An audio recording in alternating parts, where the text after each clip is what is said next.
আজকে আপনারা জানেন যে মধ্যশিক্ষা পর্ষদের রেজাল্ট দিয়েছে।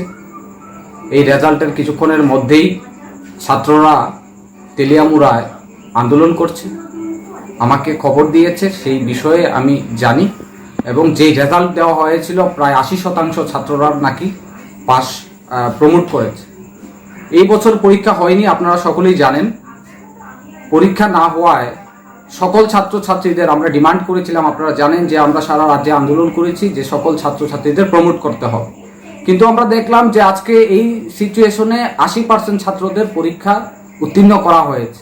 আমরা সেটার তীব্র নিন্দা জানাই এবং আমরা চাই যে অবিলম্বে সকল ছাত্রদের প্রমোট করতে হবে, না হলে রাজ্যব্যাপী আমরা আন্দোলন করব ছাত্রদেরকে নিয়ে। এবং আপনাদের মাধ্যমে বলতে চাই যে আজকে তেলিয়ামুড়ায় যেই ছাত্রদের আন্দোলনকে পুলিশ পুলিশ যেভাবে বাধা বিপত্তি করেছে এবং যেভাবে ছাত্রদের উপর লাঠিচাড়াও করেছে, আমরা তার ত্রিপুরা প্রদেশের পক্ষ থেকে আমি তার তীব্র নিন্দা জানাচ্ছি।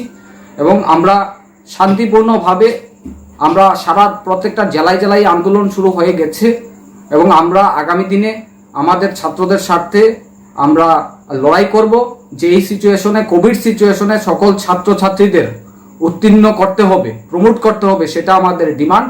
এবং আগামীকাল আপনারা জানেন যে ক্লাস 12-এর ছাত্রছাত্রীদের রেজাল্ট আজকে দেওয়ার কথা ছিল, কিন্তু আজকে দিতে পারেনি, টোটালি ব্যর্থ মধ্যশিক্ষা পর্ষদ।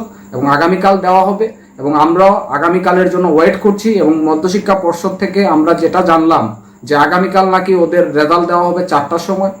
আমরা চাই যে মধ্যশিক্ষা পর্ষদ অবিলম্বে সেইগুলি দিক বিবেচনা করে ছাত্রদের স্বার্থে সকল ছাত্রদের জন্য এই কোভিড থেকে মুক্তি পাওয়ার জন্য যেটা আমরা করেছিলাম যে ছাত্রদেরকে প্রমোট দিতে হবে, এবং সেটাই যেন মধ্যশিক্ষা পর্ষদ করে। যদি না করে তাহলে আগামী দিনে ছাত্রদের স্বার্থে আন্দোলন আমরা রাজপথে নামছি। ধন্যবাদ।